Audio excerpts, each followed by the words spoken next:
नमस्कार, स्वागत है आपका एटीएस न्यूज और खबर फर्स्ट में।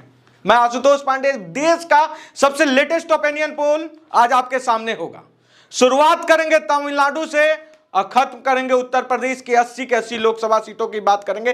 कहीं नहीं जाइएगा क्योंकि हर एक सीट इस देश के लिए महत्वपूर्ण है। तो सबसे पहले तमिलनाडु से शुरुआत करते हैं। 39 लोकसभा सीट का यह राज्य है। मैं आपको बता दूं कि डीएमके को 39 में से 17, वहीं एआईडीएमके 39 में 4, बीजेपी भी यहां पे 4 सीट लेकर आ रही है, कांग्रेस को 8 और अदर 6 सीट।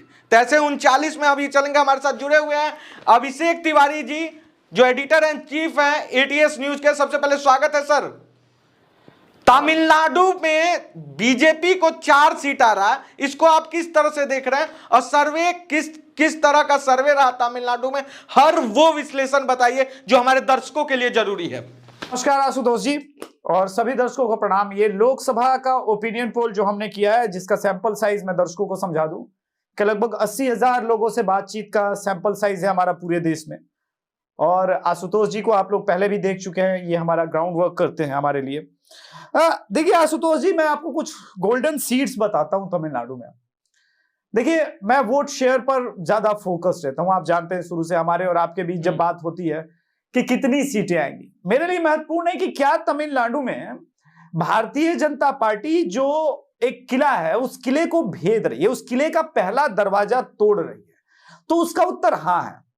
मैं हमेशा अपने दर्शकों को बोलता हूं कि भारत में 2 पद यात्रा या रथ यात्रा जो भी आप कहें महत्वपूर्ण रही है। एक एलके आडवाणी ने जब प्रभु श्री राम लला के लिए रथ यात्रा निकाली तो वो पूरे नॉर्दर्न इंडिया में उसका इंपैक्ट ये रहा कि राष्ट्रवाद प्लस धर्म, रामलला के रथ पर सवार होकर के बीजेपी 2 से 90 सीटों तक पहुंची। दूसरी पद यात्रा के अन्नामलाई ने की है पूरे तमिलनाडु में, जहां पर उन्होंने बेबाकी से यह भी कहा कि हमारी जब सरकार बनेगी तो मंदिरों के सामने जो पेरियार की मूर्तियां उसे हम हटा देंगे। यह अपने आप में बहुत बड़ा रिमार्क था। और हर पदयात्रा में उनका समर्थन बढ़ता रहा। जैसे जैसे पदयात्रा आगे चलती रही, जन समर्थन और वृहद होता गया। अब कुछ सीटें हैं जिसको लेकर के मैं आपको बताता हूं। देखिए, इस वक्त जो हमारे पास आंकड़े हैं जिस पर बहुत अच्छा परफॉर्म करेगी, जीतेगी या नहीं उसको लेकर के मैं 2 सीटों के बारे में तो कंफर्म हूं कि 100% जीत रही है। 2 सीटों में भी और एज है। देखिए, वेल्लोर, कृष्णागिरी, तिरुवनवेली और तिरुपुर, इसके अलावे कोयंबटूर और मदुरई में भी बीजेपी अच्छा परफॉर्म कर रही है। लेकिन कोयंबटूर और वेल्लूर की एक ऐसी सीट है जहां पर sure shot Bharatiya Janata party बढ़त बनाते हुए नजर आ रही है, जहां पर ठीक ठाक मार्जिन मिलता हुआ नजर आ रहा है। यानी कोयंबटूर से के अन्नामलाई साहब भी स्वयं चुनाव जीतते हुए नजर आ रहे हैं। आशुतोष अभिषेक जी, जो द्रविड़ पॉलिटिक्स तमिलनाडु में वर्षों से चला आ रहा है, उसको किस तरह से बीजेपी इस बार टैकल कर रही है? और साथ ही साथ जो संस्कृत और तमिल भाषा को लेकर भी जो राजनीति तमिलनाडु में होते आ रहा है, उसको किस तरह से नरेंद्र मोदी इस बार देख रहे हैं और क्या है तोड़ इसका? देखिए आशुतोष जी, ये थोड़ा सा टेक्निकल क्वेश्चन है। इसको यूं समझें कि चोल साम्राज्य से ही आप देखेंगे, पुराने चोल साम्राज्य के बनाए हुए काफी मंदिर हैं। मंदिर और मठ ने कभी भी तमिलनाडु की राजनीति में हस्तक्षेप नहीं किया, किंतु एक बार जब क्रिश्चियन मिशनरीज का प्रादुर्भाव होने लगा तमिलनाडु में तो उन्होंने हमेशा राजनीति में डायरेक्टली इंटरफेयर किया। उसी का एक कारण है या रिफ्लेक्शन है जिसमें उदयनिधि स्टालिन कहते हैं कि सनातन धर्म को जड़ से मिटा देना चाहिए। सनातन धर्म डेंगू और मलेरिया, और अभी रिसेंटली पूर्णिया की भी रैली में जो कि बिहार में नरेंद्र मोदी जी कर रहे थे, मैसेज दिया वहां कि इनके सहयोगी सनातन धर्म को मिटाना चाहते हैं। अब देखिए, एक हार्डकोर द्रविड़ पॉलिटिक्स करती है डीएमके और एडीआईएमके जो है वो सॉफ्ट द्रविड़ पॉलिटिक्स करती है। लेकिन इसके बीच का जो 40% का मतदाता है वो अपने आप को हमेशा असहज महसूस करता रहा, क्योंकि उसके पास कभी कोई ऑप्शन ही नहीं था। मैं ये नहीं कह रहा हूं कि इस लोकसभा में वो 40 का 40% वोट शेयर शिफ्ट होता हुआ नजर आ रहा है, किंतु एक बात स्पष्ट है आशुतोष जी कि इस लोकसभा में बीजेपी प्लस 17% से ऊपर का वोट शेयर लेता हुआ मुझे स्पष्ट नजर आ रहा है। और अगर ये है, वो 20 जा सकता है, 22 जा सकता है। तब आप ये समझ लीजिए कि 3 फ्रंट की पॉलिटिक्स जब शुरू होगी, ये early days of Maharashtra politics, जैसे महाराष्ट्र में भाजपा का एंट्रेंस हुआ था, कुछ इसी प्रकार की पॉलिटिक्स शुरू हो रही है, जो कि कालांतर में एडीआईएमके के लिए बहुत मुश्किल होने जा रहा है। तमिलनाडु के बाद अब हम चलते हैं तेलंगाना में। आपको बता दें कि तेलंगाना में कुल 17 लोकसभा सीट है। वहीं 17 लोकसभा सीट में बीजेपी को 6 लोकसभा सीट पे बढ़त नजर आ रही है। वहीं बीआरएस 2, एआईएमआईएम 1 सीट, वो 1 सीट सिर्फ और सिर्फ हैदराबाद। और वहीं अगर कांग्रेस की बात करें तो 8। तो इसको किस तरह से देख रहे हैं अभिषेक जी? तेलंगाना के बारे में बताइए। देखिए, तेलंगाना में मोस्ट प्रोबेबली बीजेपी इस बार सेकेंड नंबर पर रहेगी और 6 से 7 सीटें, 8 सीटें, वो नंबर मतलब फ्लक्चुएट हो सकता है। किंतु एक बात तेलंगाना की राजनीति में जो स्टैब्लिश होती हुई नजर आ रही है कि राम लहर पर सवार और राम लहर का इंपैक्ट आपको भारत के एक दक्षिणी छोर पर स्थित स्टेट में ये देखने को साफ मिल रहा है। जब हमारी टीम वहां पर गई, हमने स्पेसिफिकली एक प्रश्न उठाया था कि क्या आप राम मंदिर बनने के बाद प्रसन्न हैं, खुश हैं? जो भाजपा के वोटर नहीं थे, उनका भी मानना है कि नहीं, ये बहुत बड़ा काम हुआ है। तो gravity of Ram temple first of all, and the second part is that Narendra Modi vision, dual politics जिसको कहते हैं, ये दो, इसके अलावे लाभार्थी योजना और तेलंगाना की पॉलिटिक्स में डाउनफॉल जो हुआ बीआरएस का, उसके बाद उनके वोटर्स को भी एक ऑप्शन चाहिए था।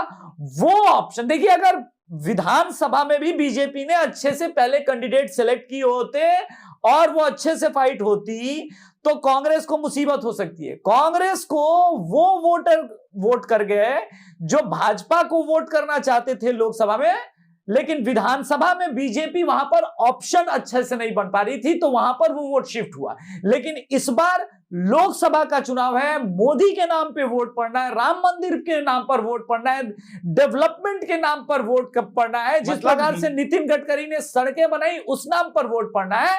तो इसी वजह से आपको ये इंपैक्ट स्पष्ट रूप से वहां पर दिख रहा है। नॉर्थ तेलंगाना में भी बीजेपी का इस बार वोट शेयर राइज होने वाला है बम्पर। तेलंगाना में भी राम मंदिर मुद्दा है, निसंदेह तेलंगाना में मुद्दा है। देखिए, हम वो तो आंकड़े हैं ना, ये आंकड़ों से हम तो बात करते हैं। नॉर्थ तेलंगाना में राइज होने का कारण है हिंदू कैडर जो इनका बढ़ा है, जो संघ का भी कैडर वहां पर बढ़ा है, वहां पर वीएचपी का प्रेजेंस आ गया है, वहां पे बजरंग दल का प्रेजेंस आया, और ये प्रेजेंस सिग्निफिकेंट प्रेजेंस है जो कि वोट में ट्रांसलेट होता हुआ आपको नजर आ रहा है। ये बात खुल करके कोई चैनल आपको नहीं बताएगा। पौंडीचेरी लोकसभा सीट की अगर हम बात करें तो वहां पे एक ही लोकसभा सीट है, और मैं बता दूं आपको कि पौंडीचेरी में एक लोकसभा सीट है और वो बीजेपी को वहां से स्वीप करते हुए नजर आ रही है, बीजेपी स्वीप करते हुए नजर आ रही है। आगे बढ़ते हैं, केरल के 20 लोकसभा सीट की अगर हम बात करें तो केरल में यूडीएफ 11, बीजेपी 3 और एलडीएफ 6 सीट। इसको किस तरह से देख रहे हैं? बीजेपी मात्र केरल में 3 सीट लेकर आ रही है, इस पे क्या कहना है अभिषेक जी? आशुतोष जी, इसको मात्र मत कहिए। 2014 में भी खाता नहीं खुला था बीजेपी का, 2019 में भी बीजेपी का केरल में खाता नहीं खुला था। What I see, as I said, के तमिलनाडु को लेकर के भी जो मैंने कहा कि क्या दक्षिणी छोर पर बीजेपी वो किले ध्वस्त कर रही है जो परंपरागत रूप से भारतीय जनता पार्टी के लिए, जिसको कहते हैं, मुफीद नहीं माने जाते थे, या यूं कहिए कि परंपरागत रूप से वो भारतीय जनता पार्टी का वोटर उधर पर नहीं मिलता था। लेकिन केरला को लेकर के अगर 2002-2003 में भी आप सुनेंगे तो संघ के कार्यकर्ता कहते थे कि हम एक दिन केरल में भी सरकार बनाएंगे, केरल में भी भारतीय जनता पार्टी सीटें लेकर के आएंगे। तो उस वक्त लोग हंसते थे। लेकिन मैं जो संघ की राजनीति को समझता हूं कि वो एक संघ ग्रेजुअली लोगों को जोड़ता है, कनेक्ट करता है, और वो प्रोसेस दिख रहा है। देखिए, 3 तो मैं नहीं कहूंगा कि 3 आ ही जाएगा, क्योंकि आपके और मेरे बीच हमेशा आंकड़ों को लेकर के डिफरेंशिएट रहता है, लेकिन वोट शेयर बीजेपी का एक बार फिर से वहां भी वोट शेयर 17-18% जाता हुआ दिख रहा है। 13% 2019 में भी पहुंचा था। और तिरुवनंतपुरम वाली जो सीट है वो पिछली बार भी मात्र 15,000 से भाजपा हारी थी। शशि थरूर मुसीबत में है और त्रिशूर सीट भी बीजेपी संभवतः जीतती हुई नजर आ रही है। 2 सीट बीजेपी केरल में अगर जीतती है तो दक्षिण में अगर आप देखेंगे कि बीजेपी न केवल अपना नंबर बढ़ा रही है बल्कि एनडीए का भी नंबर बहुत इंक्रीज हो रहा है। ये चिंता की बात इंडिया अलायंस के लिए इसलिए होनी चाहिए क्योंकि उनका एक नैरेटिव हमेशा से ये होता था कि उधर ज्यादा पढ़े लिखे लोग हैं और इस वजह से बीजेपी सीटें नहीं जीती। हालांकि ये मिथ कर्नाटका में या त्रिपुरा में भारतीय जनता पार्टी ने ध्वस्त पहले ही कर दिया था। देखिए एजुकेशन, मुझे लगता है कि जैसे जैसे बीजेपी का वोट शेयर राइज हो रहा है वो इंटेलेक्चुअल तबका ही है जो सबसे अधिक भाजपा को वोट करता है। ये बात और है कि ट्विटर ट्रोल आर्मी जो इस वक्त कांग्रेस की है वो ये समझती है कि अंधभक्त है, पर आप अंधभक्त किसी के तब बनते हैं जब आपको विश्वास होता है कि सामने वाली सरकार आपकी आकांक्षाओं पे, आपकी अपेक्षाओं पर खरा उतरने। केरल के बाद अब बात करते हैं कर्नाटक की। आपको बता दें कि कर्नाटक में 28 लोकसभा सीट है, उस 28 में बीजेपी 21 लोकसभा सीट में जीतते नजर आ रही है। वहीं अगर हम कांग्रेस की बात करें तो कांग्रेस 5 सीट और जेडीएस 2। क्या लगता है लिंगायत वोट बैंक को अभिषेक जी जो कहा जाता था कि कहीं ना कहीं बीजेपी से नाराज है, उसको एकजुट करने में बीजेपी कामयाब रही है? नहीं, लिंगायत वोट विधानसभा के चुनाव के समय नाराज था और उसका कारण था कि बीएस येदियुरप्पा का इन्वॉल्वमेंट नहीं ठीक से था। ये बातें सार्वजनिक रूप से मीडिया के पटल को रख देना चाहिए था। भारतीय जनता पार्टी कभी एक्सेप्ट नहीं करेगी, लेकिन जो बोम्मई के बीच में और बीएस येदियुरप्पा के बीच का इंटरनल कॉन्फ्लिक्ट था उसका असर साफ साफ लिंगायत वोटर्स में दिखा। लेकिन सिर्फ लिंगायत वोटर्स विधानसभा में बीजेपी से दूर नहीं गया था। आशुतोष जी, एक राजनीति में कहावत है और मैं इसको बहुत मानता हूं, इतिहास जब स्वयं को दोहराता है तो घटनाक्रम भी कुछ उसी प्रकार से बदलता है। जब चंद्रबाबू नायडू ने रेड्डी को गिरफ्तार किया था, वाईएसआर रेड्डी को गिरफ्तार किया था, तो उसका इंपैक्ट यह हुआ था कि सिंपैथी इतनी जबरदस्त चली थी वाईएसआर की तरफ कि साफ हो गए चंद्रबाबू नायडू। लेकिन वही गलती वाईएसआर रेड्डी ने भी की। चंद्रबाबू नायडू का अरेस्ट होना, उनको जेल भेजना, एक वो सिंपैथी। तो बीजेपी के साथ राम मंदिर, नरेंद्र मोदी की guarantee, double engine plus TDP का गठबंधन, ये सब और प्लस सेंटिमेंटल वैल्यू, ये सब इस वक्त एनडीए के फेवर में जा रहा है और इसी वजह से वहां पर सीटें बढ़ रही हैं। लेकिन गोल्डन सीट्स की जो बात करें, आरकू, नरासपुरम, तिरुपति, लेकिन फाइटिंग सीट्स में राजमुंद्री और राजमपेट, ये 2 लोकसभा सीट पर भी बहुत मेरी गहरी निगाह है और राजमुंद्री तो संभवतः बीजेपी निकाल भी ले जाए, ऐसा भी हो सकता है। तो ये देखने वाली बात है। हालांकि वाइजेक और विजयवाड़ा सीट भी बहुत अच्छा कर रही है बीजेपी। आज हम आपको 543 लोकसभा सीट का टोटल ओपिनियन पोल बताएंगे और सबसे लेटेस्ट ओपिनियन पोल है, तो इसीलिए हम थोड़ा जल्दी चलेंगे और हम अब उड़ीसा की तरफ चलते हैं। 21 लोकसभा सीट है जिसमें बीजेपी 10 और बीजेडी 11। क्या लगता है इस बार भी पिछले 2014 की और 2019 के बाद ही 2024 में भी बीजेपी बड़ी पार्टी नहीं बनी उड़ीसा में? कहां रह गया कमी अभिषेक जी? देखिए, ये फिर एक बार इंटरेस्ट ऑफ कॉन्फ्लिक्ट है दर्शकों, चूंकि ये ग्राउंड पर होते हैं, ये भी डेटा लेके आते हैं और डेटा को मैं पढ़ता हूं और आपको पता है कि हमारे साथ की फैक्ट के डॉक्टर अविनाश भी उस डेटा को रिकरेक्ट करते हैं, एक बार रीचेक करते हैं। मेरा मानना है कि उड़ीसा में लोकसभा चुनाव में बीजेपी बड़ी पार्टी होगी, विधानसभा में बीजेपी बड़ी पार्टी नहीं होगी। देखिए, दोनों कारण बहुत स्पष्ट है। लेकिन मैं इस डेटा की बात करता हूं जहां पे बीजेडी 11 है और बीजेपी 10 है। मैं उसी के ऊपर आ रहा हूं। मेरा मानना है कि बीजेपी वहां पर 11 से 13 होगी और बीजेडी वेयर समवेयर 10 से 8 होगी, प्लस माइनस 2 सीट का वो अंतर हम लेके हमेशा चलते हैं, और लोकसभा में होगी, विधानसभा में नहीं होगी बीजेपी। देखिए, उसका भी एक कारण है। बीजेपी का राइज, पिछली बार बीजेपी 8 सीटों पे थी, तो अगर आपके भी आंकड़े को माने तो बीजेपी की तरफ स्विंग है, बीजेपी वहां भी अपने नंबर बढ़ा रही है। तो पहला कारण क्या है? बीजेडी के शासनकाल में एक सैचुरेशन आया है। चूंकि जब आप लंबे शासनकाल में होते हैं आशुतोष, तो आपके पास धीरे धीरे नया करने को कुछ होता नहीं है। आप पुराने वादों पे, पुरानी बातों पे टिके रहते हैं, वही आपके प्रचार प्रसार का शैली होता है। दूसरी बात, मैंने कहा कि पहले मंदिर और मठ या हिंदू टर्म में मुझे कहना चाहिए धर्मगुरु राजनीति में इन्वॉल्व नहीं होते थे, वो हो रहे हैं। तीसरा, क्रिश्चियन मिशनरीज के बढ़ते हुए प्रभाव के रिवर्स काउंटर हिंदुओं में होना शुरू हुआ है और उनको बीजेपी एक विकल्प के रूप में दिखने लगी है। और विकल्प सिर्फ इसी वजह से कांग्रेस नहीं बन पाई कि कांग्रेस इज ऑल्सो, मतलब एक नोन फैक्ट के बारे में हम बात कर रहे हैं और मैं डिप्लोमेटिक नहीं होता हूं, लोगों का यह मानना है, इवन ओडिशा में भी, कि वो एंटी हिंदू पार्टी है, इस वजह से कांग्रेस का राइज नहीं हो रहा है और वो बेनिफिट भारतीय जनता पार्टी को मिल रहा है और जो आपको सीटों में रिफ्लेक्ट होता हुआ नजर आ रहा है। चलिए, उड़ीसा के बाद हम बढ़ते हैं, अब मध्य प्रदेश की ओर आते हैं। मध्य प्रदेश की 29 लोकसभा सीट में मैं आपको बता दूं कि बीजेपी जो है वो 28 सीट जीतते नजर आ रही है, वही कांग्रेस मात्र 1 सीट, और वो सीट जो है वो इस बार छिंदवाड़ा नहीं है, वो सीट मंडला सीट है। तो इसको किस तरह से देख रहे हैं? पिछली बार जो सीट बीजेपी जीत गई थी, मंडला इस बार हारती हुई नजर आ रही है, कारण क्या है अभिषेक जी?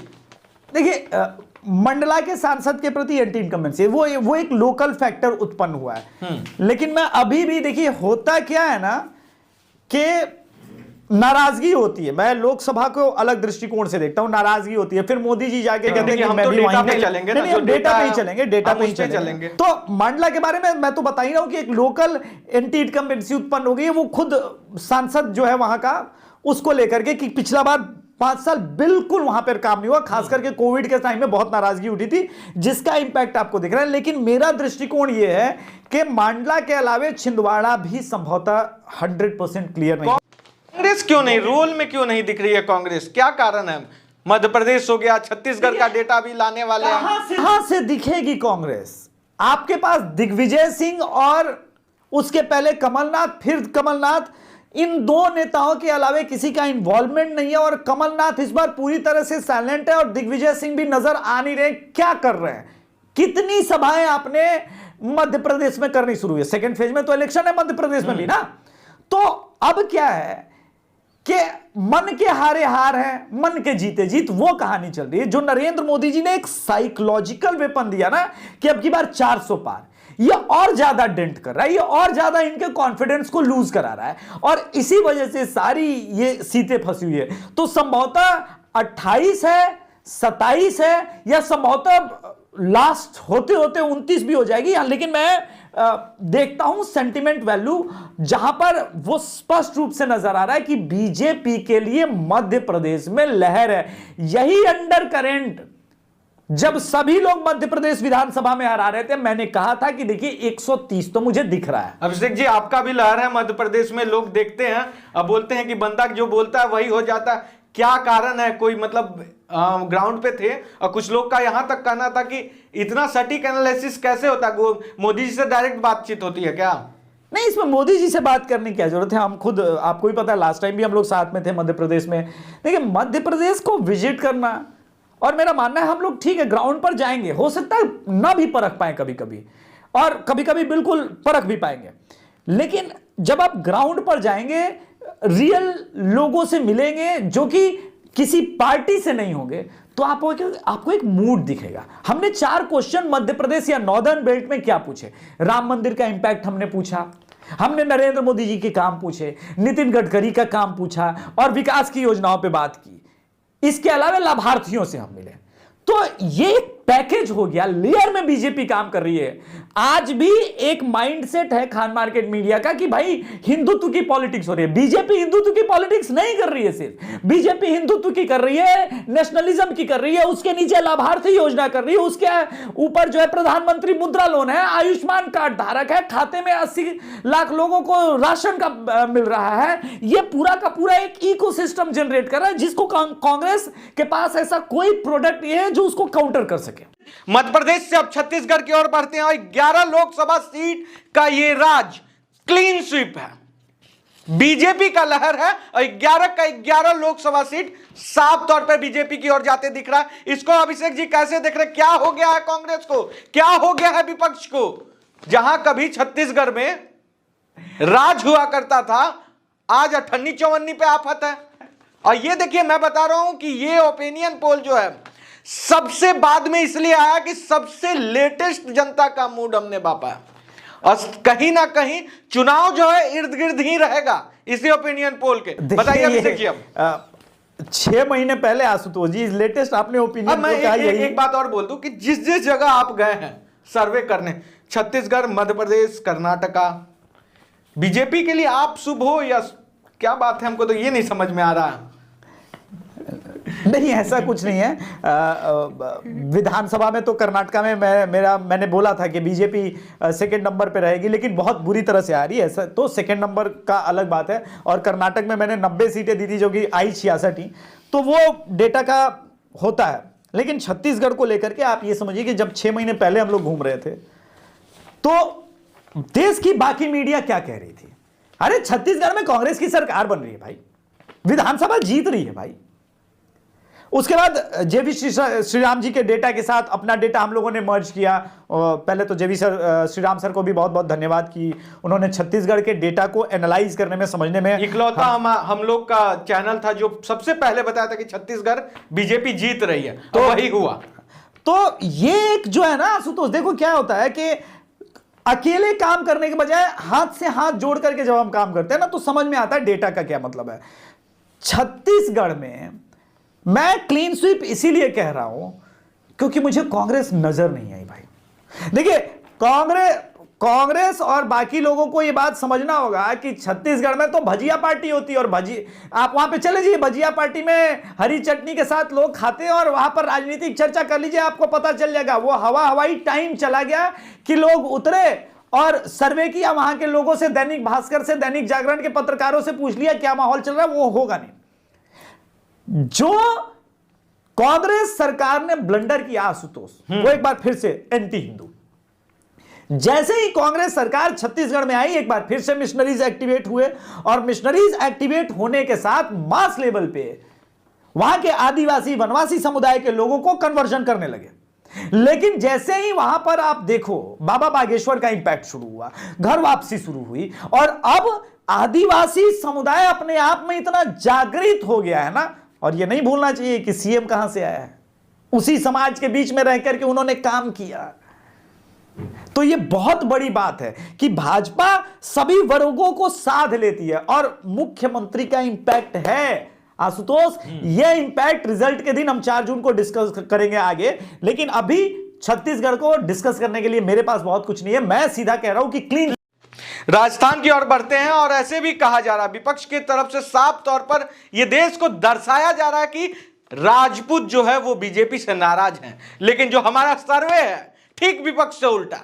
राजस्थान की कुल 25 की 25 लोकसभा सीट में बीजेपी क्लीन स्वीप है, 25 सीट फिर से जीतते हुई नजर आ रही है। इसको किस तरह से देख रहे हैं? क्या इंपैक्ट नहीं दिखाता ग्राउंड पे जो विपक्ष बोल रही है? देखिए, कुछ सीटों को लेकर के जो बात हो रही है, बाड़मेर या चूरू, ठीक है, अब वो तो साफ दिख रहा है भैया। लेकिन तो क्या है कि मैं वही कह रहा हूं कि इस पूरे वोटिंग पैटर्न में अगर आप देखेंगे कि क्षत्रिय समाज की जो नाराजगी है वो पैचेस में है आशुतोष, वो पैच में है, बल्क में नहीं है।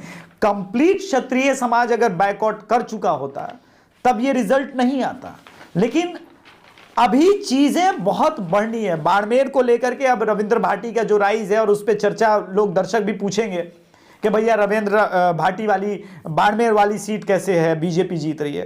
देखिए, बाड़मेर को समझने के पहले एक बात बता दूं कि वहां पर जसवंत सिंह भी चुनाव लड़ चुके हो।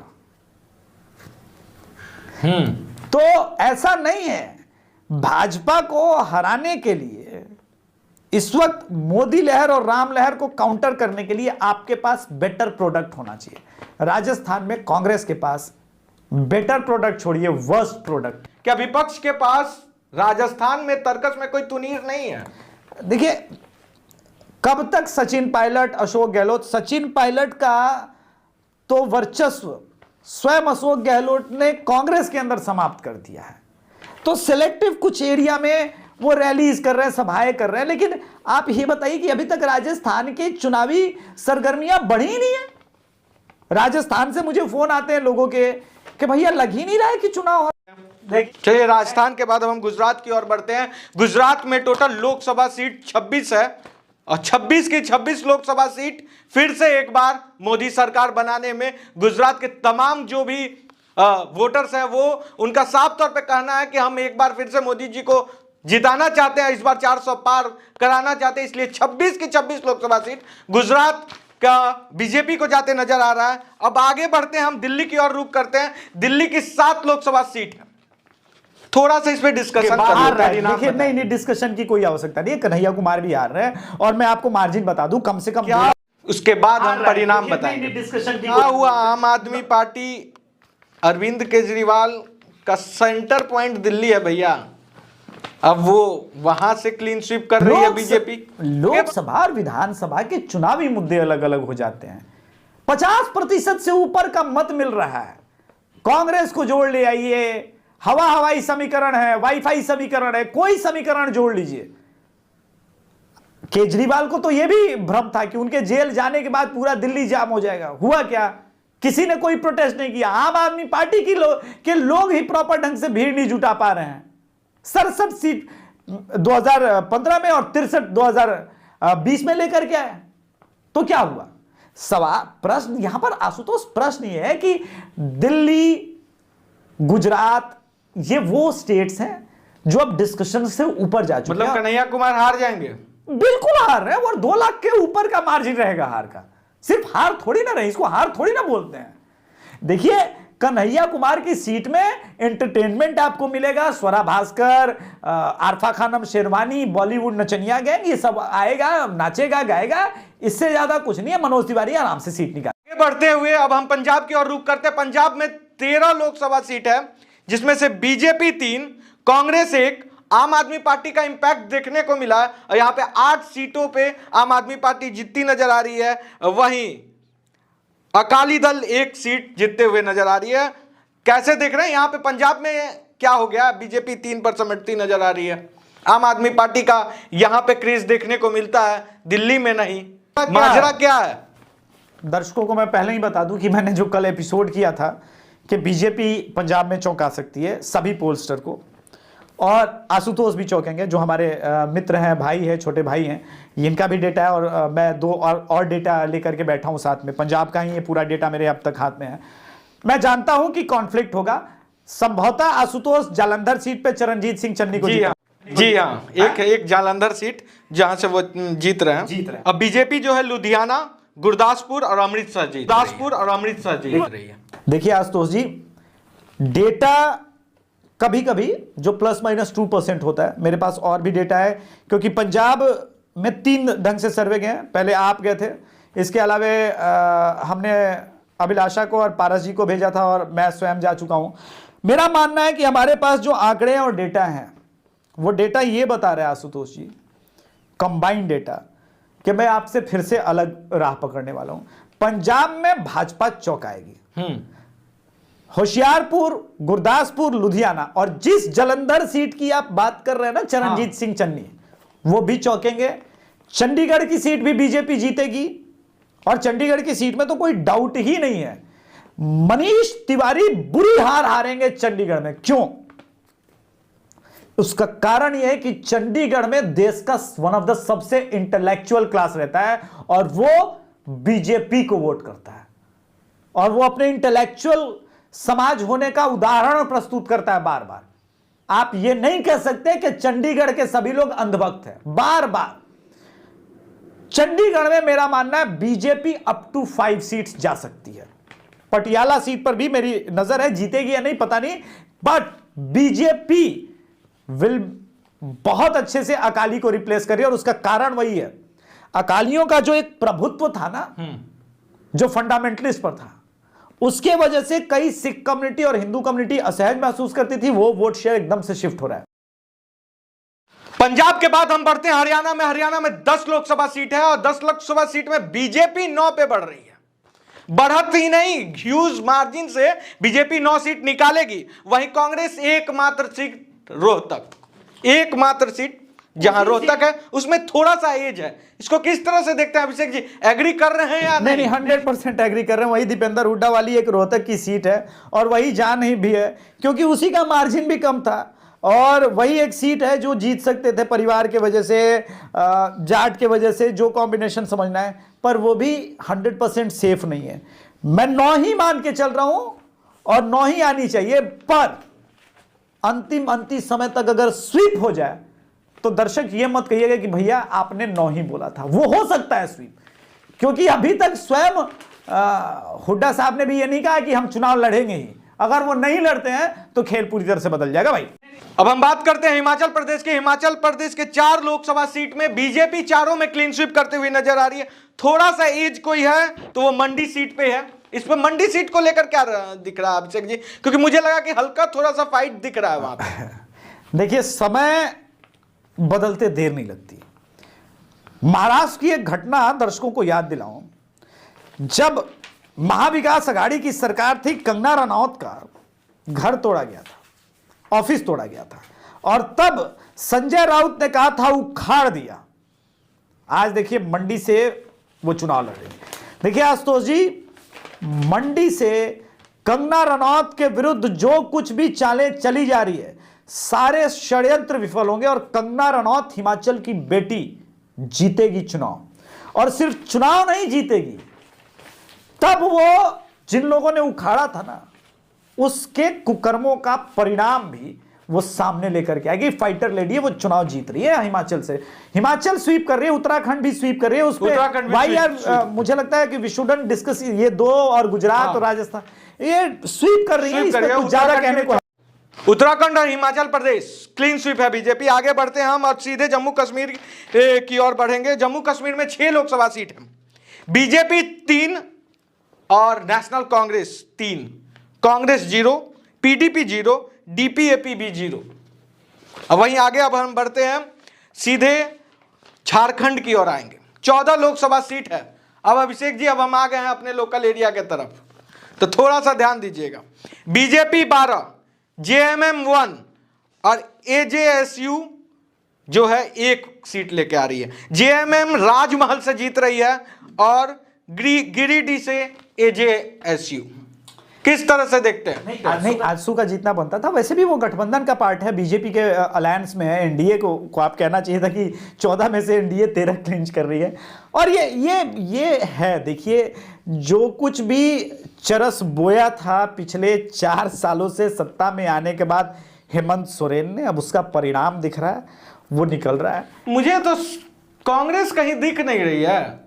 नहीं, अपने आप को तो झारखंड में आरजेडी भी बहुत तीसमार खान मानती है, क्योंकि बांका से सटा हुआ जितना एरिया है उसमें मानती है कि भाई आरजेडी भी है, तो वो भी कहां है, ये तो गठबंधन का है। बंगाल की ओर रुख करते हैं। बंगाल में टोटल 42 लोकसभा सीट है, जिसमें बीजेपी 23, टीएमसी 18, कांग्रेस 1।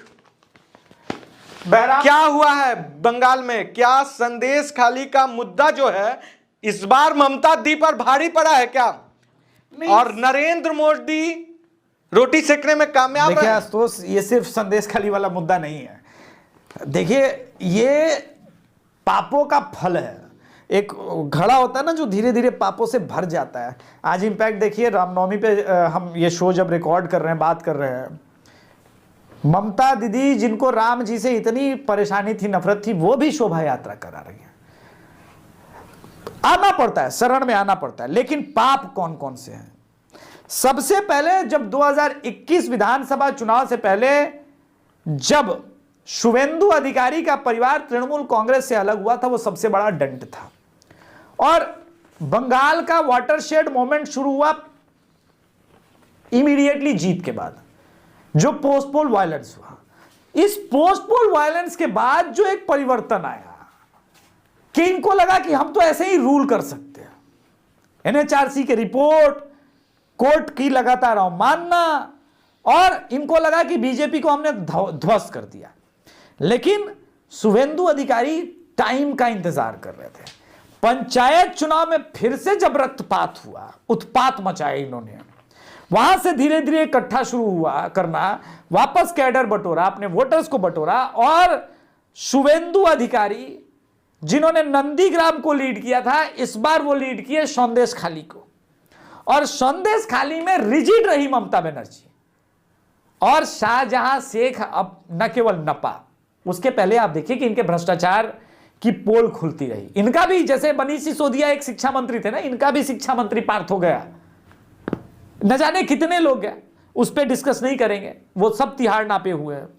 भ्रष्टाचार का जन्मदाता बन गया है तृणमूल कांग्रेस। इतना भ्रष्टाचार बंगाल में हुआ कि आम हिंदू त्राहिमाम करने लगा, दलितों पे, शोषितों पे, आदिवासियों पर इतना प्रताड़ना हुआ, जुल्म हुआ, जिसके वजह से वो अब भाजपा की तरफ रुक रहे हैं। और देखिए, इस देश का जो सो कॉल्ड दलित एक्टिविज्म है, वो अभी भी उनके अत्याचारों पे बोल नहीं रहा है, लेकिन ये रिफ्लेक्ट आपको वोट में होगा।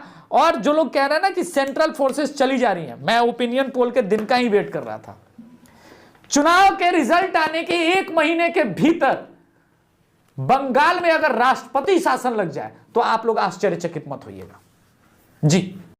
बंगाल के बाद हम आगे बढ़ते हैं आसाम की, और आसाम में 14 लोकसभा सीट है, जिसमें बीजेपी 11, यूपीपीएल 1, कांग्रेस 1। कांग्रेस जो एक सीट जीत रही है वो बारपेटा लोकसभा सीट है, वहीं एआईयूडीएफ 1 सीट जीत रही है। आगे बढ़ते हैं महाराष्ट्र की ओर आते हैं, क्योंकि महाराष्ट्र में खुद अभिषेक भैया गए थे और 48 के 48 लोकसभा सीट का मिजाज नाप कर आए हैं। 48 लोकसभा सीट में बीजेपी 29, शिवसेना शिंदे वाली 7, एनसीपी 2, एनसीपी शरद पवार वाला 2, शिवसेना उद्धव ठाकरे की जो शिवसेना है वो 6, कांग्रेस 1, अदर 1। क्या हो गया है कांग्रेस को? अदर से तुलना हो रही है अब उस नेशनल पार्टी की जो कभी इस देश को रोल करती थी। देखिए, वही बात है कि घमंड कि हम ही हम हैं। 2009 में जब इस देश में मालेगांव ब्लास्ट से लेकर के समझौता बम ब्लास्ट हो रहे थे, भगवा आतंकवाद का इल्जाम लग रहा था,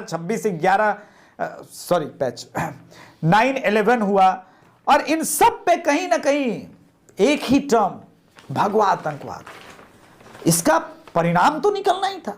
फिर अभी कुछ दिनों पहले इनकी महाविकास किया है, अघाड़ी की सरकार बनी, हद हो गई। ये लोग अंबानी से एक्सटॉर्शन करने का प्रयास करने लगे, और पालघर के संतों का अंतिम मुस्कान याद कीजिएगा। वो मुस्कान एक्चुअली में महाविकास अघाड़ी को श्राप था, और वही श्राप आज फल फूल रहा है, और पूरी तरह से विनाश के कगार पे महाविकास अघाड़ी पहुंची है, और जो डेटा में रिफ्लेक्ट हो रहा है। मतलब विनाश काले विपरीत बुद्धि? नहीं, विनाश काले विपरीत बुद्धि नहीं, ये लोग हैं ही एंटी सनातन, एंटी हिंदू, उसी का परिणाम है। अब तो खुल गया ना बात कि पालघर के संतों की हत्या की सीबीआई की जांच होने वाली थी। राहुल गांधी ने उद्धव ठाकरे को फोन करके मना किया, ये तो अब सीबीआई बात मान रही है, तो बोल रही है, कल तो खुलासा हो गया इस पे। तो जितना नफरत इनके मन में हिंदुओं के प्रति है, वो दिख रहा है। हिंदू वोटर इनको वोट नहीं करने। देखिए, अब आगे बढ़ते हैं और गोवा की ओर बात करते हैं। गोवा 2 लोकसभा सीट है, जिसमें बीजेपी दोनों की दोनों लोकसभा सीट पे जीतते हुए नजर आ रही है। अब बात आती है बिहार और उत्तर प्रदेश। गोवा के बाद उत्तर प्रदेश 80, अब बिहार 40। अब यहीं पे सुई अटकी हुई है कि नरेंद्र मोदी 400 के पार जाएंगे या नहीं। अभिषेक जी, क्या लगता है आपको? अभी के डेटा के अनुसार जिस तरह से लीड हो रहा है, ये 120 सीट, क्या क्लीन स्वीप रहा तो हो सकता है 400 पार? नहीं है। देखिए, रियलिस्टिक बात करते हैं कि बिहार में इस बार तो 39 भी नहीं है आशुतोष। जहानाबाद में वो डेटा नहीं, क्योंकि डेटा तो हम लोग थोड़ा रखेंगे, हम आपका वो एनालिसिस जानना चाहते थे। नहीं, वो नहीं है, और क्लीन स्वीप हो भी नहीं सकता था, क्योंकि यहां पर ही असली कास्ट का खेल होता है, यहीं पे कास्टिज्म का रोल प्ले करता है। और इसी वजह से राहुल गांधी और कांग्रेस को हमेशा दंभ में रहती है, इन्हीं 120 सीटों की वजह से, कि वो बदल देगी, वो जात में बांट देगी हिंदुओं को। क्योंकि अगर आप देखेंगे कि खान मार्केट गैंग मीडिया जो है वो मूलतः इन्हीं दो स्टेट में बहुत भारी भरकम ढंग से वहां पे बैठता है। इन्हीं दो स्टेट के कालाकांडी लोग होते हैं जो अपने आप को तीसमार खान समझते हैं, और उसी का परिणाम यह है कि आज कांग्रेस उनकी बात सुन के बिल्कुल बर्बादी के कगार पे। बिहार के 40 लोकसभा सीट की अगर हम बात करें तो बिहार में एनडीए 35 से 36 सीट जीतते नजर आ रही है। वही अगर हम बात करें महागठबंधन की तो महागठबंधन भी 5 से 4 सीट जीतते हुए नजर आ रही है। हम चलेंगे और अभिषेक जी से जानेंगे वो कौन कौन सी सीटें हैं जहां पर मामला एज पर है। अभिषेक जी, देखिए, बिहार को लेकर के मेरे पास अभी लिस्ट में सबसे पहला सीट तो जहानाबाद है। दर्शक सोचेंगे कि किशनगंज क्यों नहीं है, किशनगंज भी है। जहानाबाद में आशुतोष निर्दलीय खड़े हुए हैं और भूमिहार बहुत वहां पर नाराज हैं, जिस वजह से महागठबंधन ये सीट सुरेंद्र यादव की तरफ जा सकती है, सुरेंद्र यादव की तरफ जा सकती है।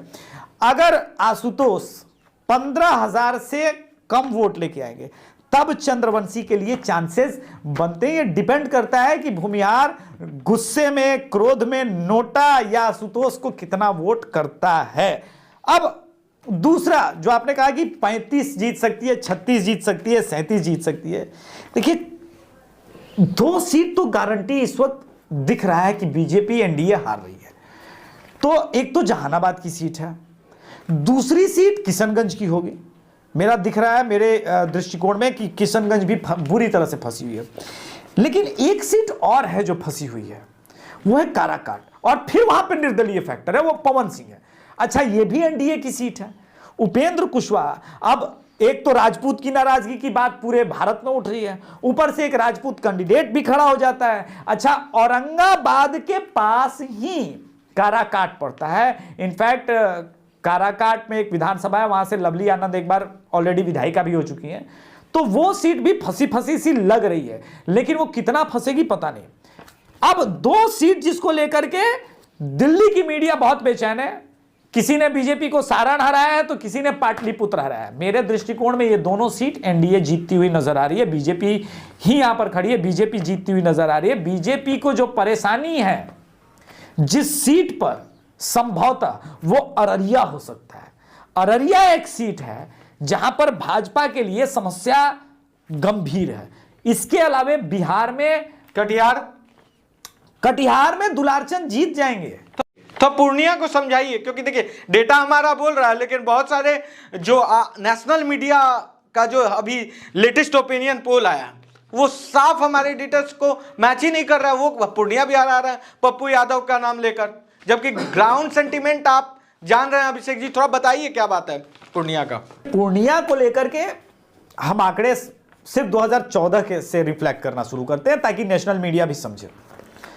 संतोष कुशवाहा चुनाव तब जीते 2014 में जब आरजेडी अलग लड़ी, बीजेपी अलग लड़ी और जदयू अलग लड़ी। उसमें रामविलास पासवान की पार्टी का वोट और उपेंद्र कुशवाहा की पार्टी का वोट जो है वो भारतीय जनता पार्टी की तरफ था। तब भी संतोष कुशवाहा वो सीट आशुतोष निकाल गए जदयू के लिए। 2019 में इनको साथ मिलता है रामविलास पासवान का वोट प्लस बीजेपी के कैडर का वोट, विनिंग मार्जिन बढ़ता है। अब आप लोग सिर्फ भीड़ देखते हैं, रियल डेटा कोई नहीं देखता। पप्पू यादव को जो वोट कर रहा है, क्या बीजेपी का कैडर वोट कर रहा है या जेडीयू का कैडर वोट कर रहा है? वो नहीं कर रहा है। क्या पासवान कैडर वोट कर रहा है? नहीं कर रहा है। वोट कौन कर रहा है?